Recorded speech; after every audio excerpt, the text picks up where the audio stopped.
Buenas noches, bienvenidos a Más Velocidad, emisión 231 del 2020 para acá. Y pues, como diría en algún recinto especial, habemos campeón del MotoGP. Eduardo, buenas noches. Buenas noches, Rubiel. Sí, hubo hasta fumata blanca y todo para nombrar al campeón del MotoGP. Eh, ya después les contaremos por qué. Como el Papa, hubo fumata blanca y Sí, todo sí, para sí. anunciarlo. Pero lo que sí es cierto es que las personas que así sean detractores de Mar Márquez hay que reconocer que es un logro deportivo muy importante, no solamente en el deporte a motor, sino en el deporte en general. Sí, hoy hablaremos en extenso de eso porque a pesar de ser este el séptimo título mundial en la categoría mayor de Marc Márquez, yo creo que ha sido el más importante de su vida. Por lo que mostró, por la cara que puso, las imágenes que tenemos. Yo creo que yo estuve comparando algunas de las postales que se hicieron en su primer gran campeonato mundial de MotoGP y totalmente diferente. Vemos a un Márquez más humano en esta séptima victoria, ¿no? Del Muchísimo, campeonato del mundo. muchísimo. Y yo creo que es lo que se reconoce ahí del logro deportivo.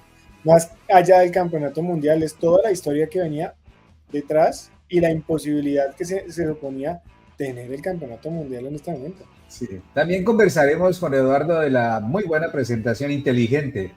Diríamos, conversamos extra micrófono, digámoslo así, que fue muy inteligente la carrera de David Alonso y que al final pudo apretar y pues no obtuvo el resultado, pero fue muy inteligente lo que él pudo hacer. Jerónimo Coral ya estuvo en Italia, ¿no?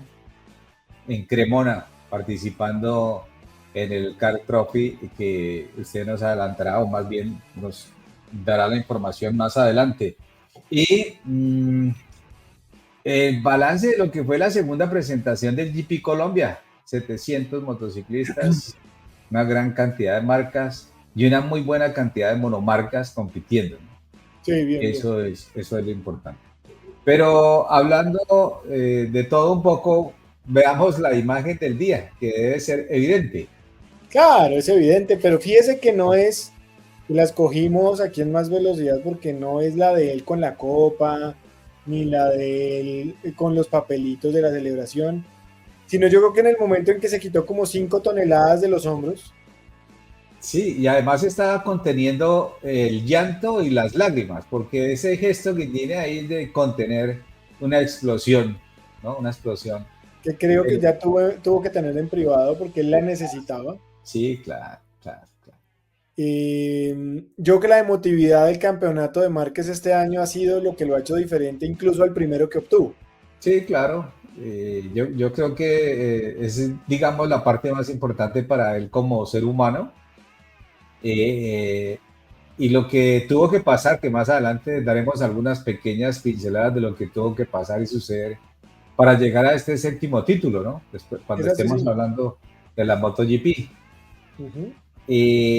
Bueno, estaremos conversando también de lo que viene el próximo fin de semana, ¿no, Eduardo? El próximo fin de semana. Como siempre, pero si quiere, Doble, no, doble jornada para todos los gustos. bueno, Sí, señor. arranquemos. Arranquemos. Sí, señor.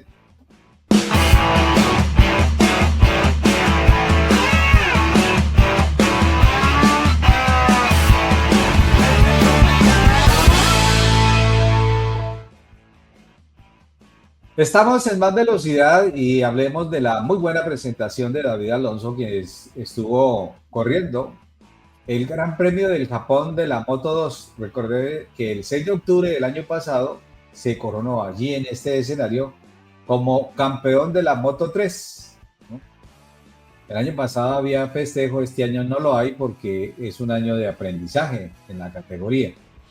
Pero oigamos lo que nos cuenta David Alonso de lo que fue su carrera y de lo que puede ser Vandálica este próximo fin de semana. No, la carrera estoy contento porque hemos hecho por fin, yo creo que por primera vez he salido bastante bien y he llegado a la curva sin perder posición. La moto hoy no tenía mucho potencial y bueno, me faltaba bastante con la moto, pero no tenía mucho grip y entonces era muy difícil desde la primera vuelta, pero he dicho, bueno, vamos a hacer una carrera que mentalmente sea buena y he tratado de no perder el grupo de adelante, los pilotos que tenía delante, y aunque sufrí ahí, había puntos donde me iba mucho y luego recuperaba.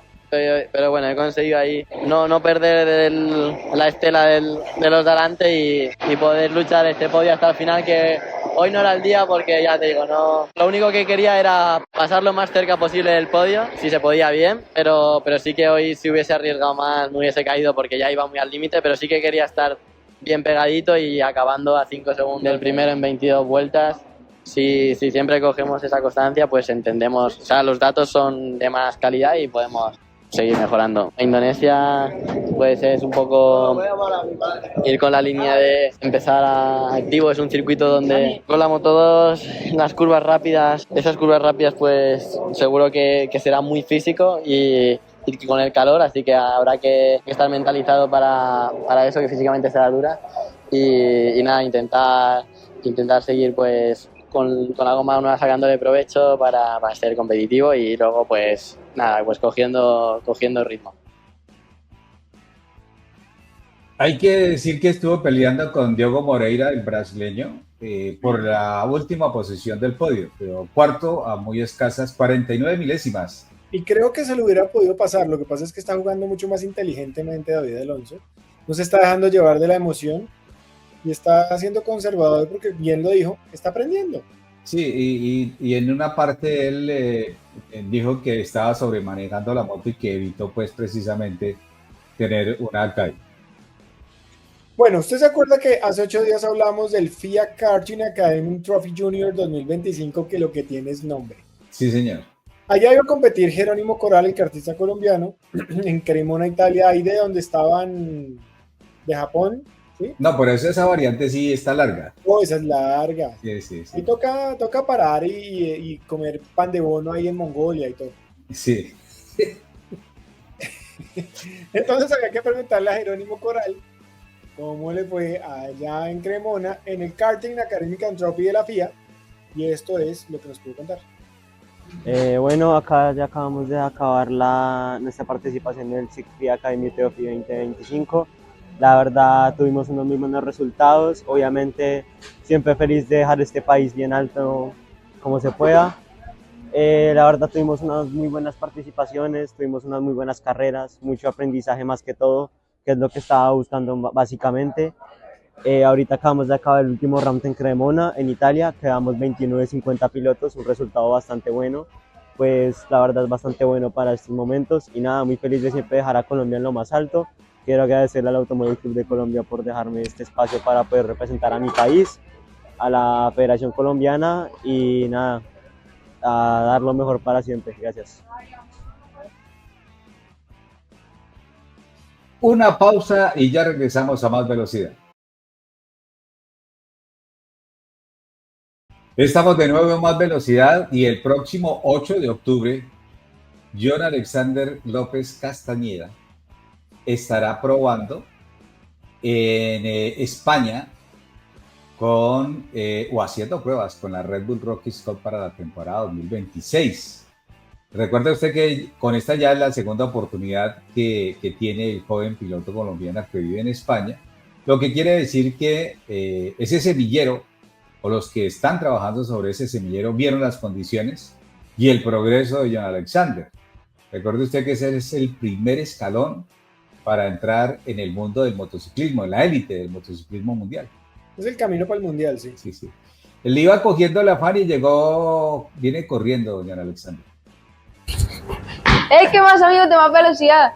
¿Todo bien o no? Pues contarles que me invitaron para hacer las pruebas de la Red Bull Rookies Cup, el circuito de Guadix, acá en España. Entonces decirles que voy a estar ahora preparándome en la península. Vale, muchas gracias por el apoyo. Recuerden que me pueden seguir en Instagram como Team Colombia-24 y en Facebook como John Alexander López Castañeda. Ya podrán seguir el proceso y cómo van a suceder las pruebas de Red Bull Rookies Cup desde dentro y desde fuera. Un saludo, nos vemos. Recuerden darle gas y más velocidad.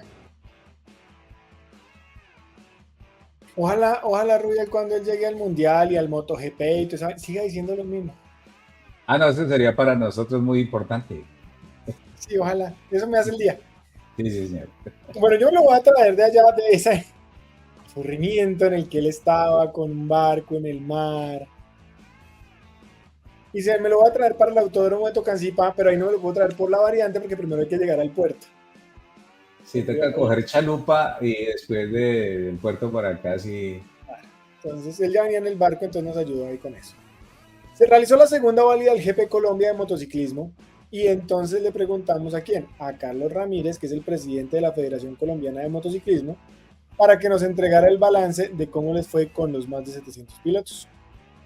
Cumplió la segunda fecha del año del GP Colombia con el Gran Premio BMW en el Autódromo de Tocancipá, como es acostumbrado para este torneo. Como siempre, cifra importante de competidores, casi 500 deportistas de todas las regiones de Colombia se dieron cita para la segunda fecha, es decir, el punto medio de un campeonato que está marcado a 3 fechas. Muchas cosas importantes pasaron, hubo récord en pista en clasificación para Alfonso Linares en Superbike, bajando el tiempo, ese límite que había en el 1.09, falta ver cuando se llegue a romper ese récord en carreras, pero por ahora queda marcado en clasificación una velocidad que nunca se había registrado y eso hace parte de las cosas importantes. Se disputaron 22 categorías, tuvimos las monomarcas de Yamaha, monomarca de BMW, la monomarca de la Federación Colombiana de Motociclismo y las categorías acostumbradas. En una de las más importantes, en la categoría Supermoto, Felipe Arredondo salió haciendo lo propio, se llevó adelante los puntos. En Superbike, Alfonso Linares demuestra que está imparable en esa categoría, y en las categorías pequeñas se sigue moviendo esa disputa entre los pilotos del Valle del Cauca, del departamento de Antioquia, algunos de Putumayo, que hacen lo propio por quedarse con lo mejor de este campeonato, con los títulos más importantes. En el mes de noviembre, en la segunda semana de noviembre, tendremos la fecha definitiva con el Gran Premio Honda, seguramente otro de los grandes encuentros, con lo que se marca que el GP Colombia es el campeonato más importante de la motovelocidad en el país, el más numeroso en Latinoamérica y un evento organizado por la Federación Colombiana de Motociclismo. Bueno, ahora sí, joven Otero, hablemos de un gran premio del Japón diferente en resultados, ¿no? No salió lo mismo que todos los anteriores. Márquez en la sprint, Márquez en la de fondo. Pero comencemos yo creo que había cositas para revisar ahí, vamos a mirar. Esta es la sprint, ¿no? Esta es la sprint y va a ver que las dos fotos son distintas, se las escogí desde ángulos distintos. Pole para Pecco Bagnaia, segundo lugar para el señor Johan Mir, y hasta el tercer lugar lo tenía Marc Márquez. ¿Qué esperábamos? Pues que Márquez picara en punta, que no lo volviéramos a ver, que Mir se cayera porque la Honda no se mantiene de pie, y que en algún momento Pecco Bagnaia perdiera rendimiento, que es lo que ha pasado a lo largo del año. Sí.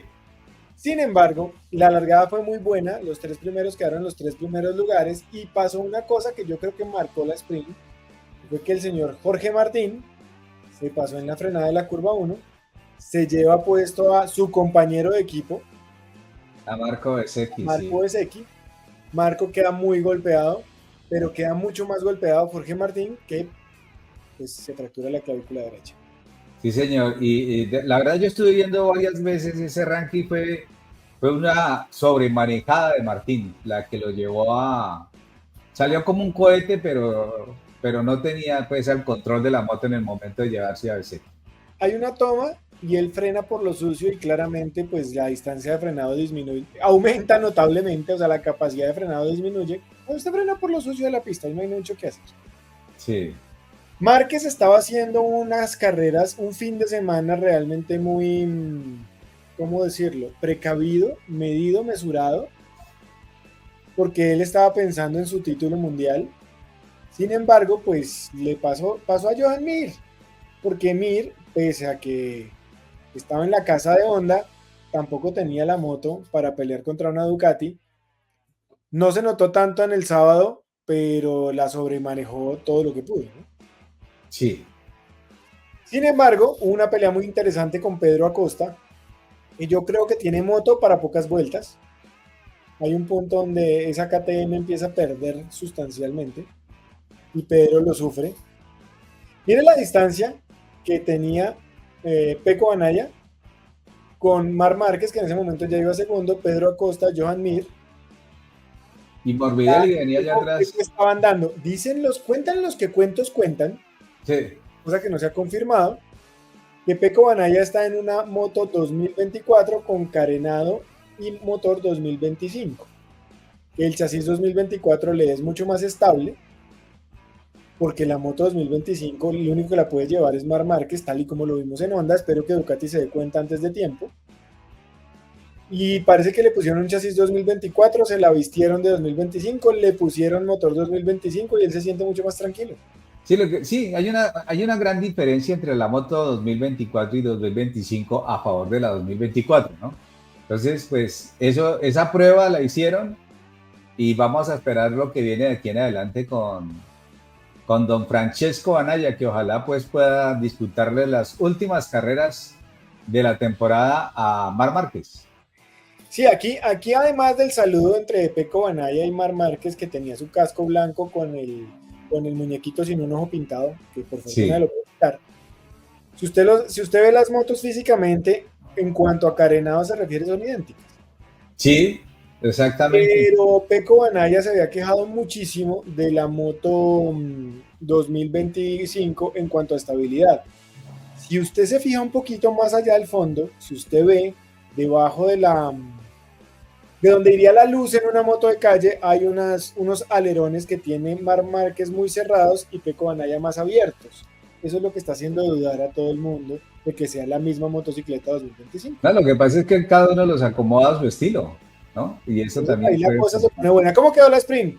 Pecco Bagnaia, Marc Márquez con las dos Ducatis, Pedro Acosta en la KTM, que la metió en tercer lugar, Joan Mir, que tuvo un muy buen fin de semana con Honda, pero fue el único, Franco Morbidelli, Fabio Quartararo, Luca Marini, Raúl Fernández y Ayo Bura, que metieron esas dos motos ahí, el Trackhouse, que no sabemos cómo lo lograron, y Alex Márquez, que tuvo un fin de semana muy regular, por no decir algo malo, sí. Pasado por agua. Bueno, dejamos aquí la carrera sprint, vamos a una pausa y venimos con la competencia de fondo. Bueno, Rubén, regresamos aquí a Más Velocidad con este último corte y vamos a hablar de la carrera de fondo del MotoGP. Vea que le tomé la foto desde otro lado, las luces prendidas, la grilla era exactamente la misma que ya vimos. El corte está más cerrado que el anterior, entonces. Claro, y más de ladito. Arrancó muy bien Pecco, arrancó mucho más mesurado Márquez, entonces lo pasó Pedro Acosta y lo pasó Mir. No hubo nada en la primera curva, Jorge Martín no pudo correr, pues obviamente se había fracturado, entonces tuvimos -1 en la grilla original, pero se completaban los mismos números de piloto porque corría por Honda Somkian Chantra, un wildcard de Honda oficial.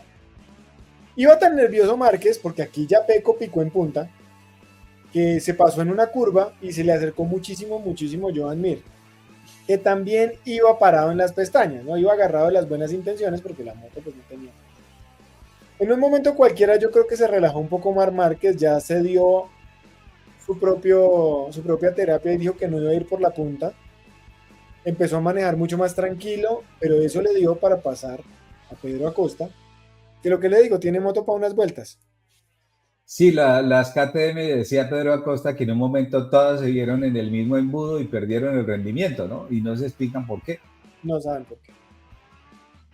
Marc Márquez empezó a cogerle ventaja a Pedro Acosta, pero no era que Marc Márquez estuviera haciendo más rápido, sino que Pedro Acosta estaba haciendo más lento, porque después dejó Joan Mir agarrado de las buenas intenciones con las que llevaba esa moto, porque la moto en todas paraba en la rueda delantera y la rueda de atrás elevada. En estas curvas, sobre todo, en las curvas sobre este sentido, la llanta, sobre todo al final de carrera, la llanta literalmente no tocaba el suelo.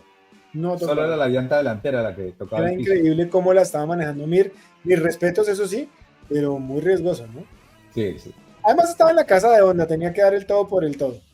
Sí. Pasa Joan Mir a Pedro Acosta empezó a perder y a perder tanto que el señor Marco Bezzecchi también lo atendió y perdió otro par de posiciones más, todo hay que decirlo. Tanto que por defenderse empezó a frenar un poco más tarde hasta que pues, se salió de la pista. Afortunadamente no se cayó, ¿no? Supo No manejar la se moto dejó caer, pero sí sí, se compró unos terrenitos en Japón. sí hizo una vuelta y Sí, se compró unos marcó terrenitos. territorio. Chévere, petróleo chévere. Uy, Como a Carmen se le rompió la cadenita a Jack Miller. Ya van 2 cadenas, una Los- cosa no pasaba frecuentemente en el MotoGP. la Ya vez van- pasada fue a Quartararo, ¿no? La vez pasada fue a Si Fabio no me, Quartararo. si no me equivoco, fue a Quartararo. Ahora le tocó a Jack Miller, que es del equipo Prama, ¿no? De Para la Yamaha. misma moto. Entonces, Sí, escuché decir a Gustavo Morea que hay un tema con el basculante que tiene una vibración y termina tensionando la cadena de una manera de lado, pues, para ponerlo en términos prácticos, y que eso es lo que al final la rompe. Porque ya La, está estre- la, estresa, van de frente. la estresa hasta que la rompe. La estresa hasta que la rompe. Y empezó, esta foto fue muy difícil de conseguir, Rubiel. Ah, Porque todos mientras veíamos la carrera veíamos la moto de Pecco Banaya fumando, esa es la película de la semana. pero era muy difícil coger una foto donde pudiéramos notar que la moto estaba fumando. Aquí le pude coger esa y por eso le digo que había humo No, pues está blanco mejor. para decir que había campeón de MotoGP. Habemos campeón Sí, claro. con fumata blanca. No se sabe qué era. Parece indicar que no fue el motor, si no se hubiera reventado literalmente en la carrera. Claro, claro, con Parece todo. que había una lloradita de algún hidráulico que cuando él giraba a la derecha caía en el exhausto y producía ese humo blanco. Aún faltaban muchas vueltas y usted y yo lo comentamos antes del programa que tuvo incluido la visita del equipo técnico de la FIM a hablar. Y Luigi de la línea les rogó, casi se arrodilla y les dijo que él pagaba. Que Él les ofreció el oro, les ofreció el oro y el moro, ¿no? Para que no detuvieran la carrera. No lo vayan a sacar, y por fortuna no lo sacaron. Mar Márquez tampoco iba a decir sáquenlo, No. porque era su compañero de equipo y era el directo implicado. Pues si hubiera sido de otro equipo, ya estaba levantando la mano y diciendo que lo sacaron. Sí, yo creo que si hubiera sido otro piloto y otra marca, no hubieran dudado en sacar la bandera hamburguesa, ¿no? No lo Seguro, seguro le hubiera Pero bueno. sacado la bandera hamburguesa, sí señor. Ducati es Ducati por ahora. Y Pecco al final es un tipo sumamente decente que lleva buenas relaciones con las direcciones de carrera también. Sí. Entonces, creo que eso le ayuda. Fíjese la distancia que le tenía Pecco Banaya a Márquez y eso que al final Pecco fue bastante conservador cuando la moto empezó a fumar, ¿no? Yo también lo habría sido. Cualquiera. Sí, pero pues él no sentía algún daño en la moto, sino únicamente el olor, ¿no? Porque él no creo que viera el humo, ¿no? Pero sí el olor. Sí, le no. llega. No, y evidentemente alguien le decía. Alguien tengo que le he dicho, sí. Pasa Pecco Banaya primero, Marc Márquez segundo, y empieza todo lo que vimos al respecto, y usted nos va a contar ahora en un rato, que vivió Marc Márquez, porque yo creo que este campeonato para él fue mucho más importante que el primero. Sí. Aquí lo No, saludo a su hermano. y le hizo falta nombrar al tercero, que es Johan Mir, y tenemos que tener en cuenta una cosa. Johan Mir es el siguiente piloto de Honda que hace podio en Japón después de Marc Márquez. Entonces usted eche el lápiz más o menos hace cuánto no tenía Honda un podio en la MotoGP. Pero le voy a contar varias cosas. El podio del Gran Premio de Japón de MotoGP tuvo 10 campeonatos mundiales. 7 de Marc, 2 de Pecco y 1 de Mir. Bueno, eso está bien de buen número. Johan Mir exactamente fue el primer podio de Honda después de que fue Marc Márquez. Sí. De Honda oficial, porque Zarco ya se había ganado una carrera. En Japón, ¿no? En Japón. Y en Japón. No, pero este año además se había ganado una carrera Zarco, entonces bien. Sí. Fue la única Honda que terminó, porque Somkiat Chantra y el fratellino Luca Marini se cayeron. Tampoco, sí, no asistieron. No fueron. Y Marc Márquez terminó consiguiendo su 7ª corona y primera después de haberse ido de Honda en la casa de Honda. Sí, señor. 2184 días, decía el narrador de ESPN. Después regresó al campeonato mundial, 6 años. Y muchas generaciones de pilotos nuevos rodando y ganando carreras mientras él se reponía de su lesión, ¿no? De su problema. Su amigo Martino Urruti dijo, 12 pilotos que hay hoy en la parrilla que han ganado carreras, ni siquiera habían debutado cuando Marc Márquez ganó su 6º campeonato.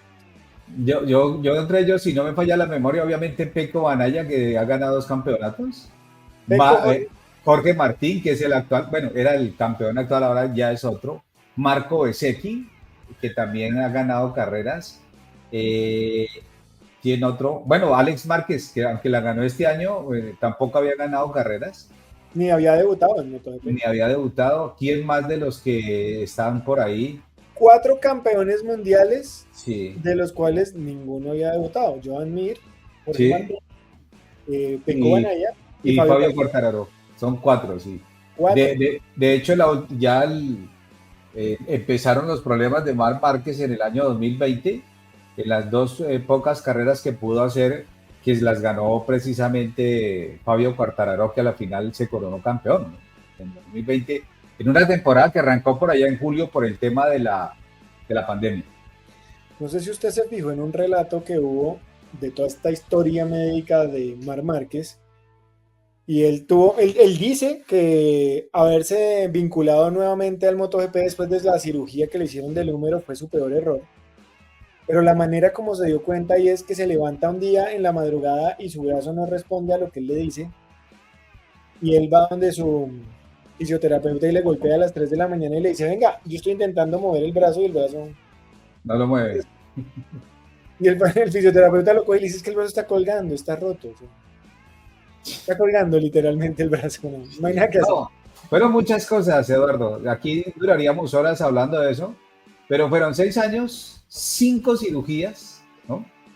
Y sobre todo la confianza que se tuvo que coger Marc Márquez para ver que con Honda no tenía la moto para poder hacerlo. La opción que le da Gresini, por lo menos de correr, aunque no cobró por correr en Gresini. Eso iba a decir, correo gratis. Corrió gratis. Y la opción después de que Ducati, cuando lo ve que con una moto que no es la oficial, ganó 3 carreras y se puso ahí a tope con los que estaban peleando entre Martín y Pecco, pues tenía ya sí o sí que darle la oportunidad a Márquez. Y pues mire, el resultado es un campeonato mundial adelantado, una felicidad total para Márquez. Y obviamente, pues seguiremos hablando de las estadísticas que hay de esto. No, ahí sí como el que lleva 10 años de casado no se puede quejar, Marc Márquez. Sí, no, señor. Bueno, llegamos al final de este resumen. ¿Tiene clasificaciones ya del campeonato? Y le tengo el campeonato que tiene a Marc Márquez, ya coronado campeón, una peleita posible entre Alex Márquez y Pecco Banaya. Está cerca. Aquí. Sí, sí, sí. Y debajo está Morbidelli Acosta, Dillan Antonio Quartararo.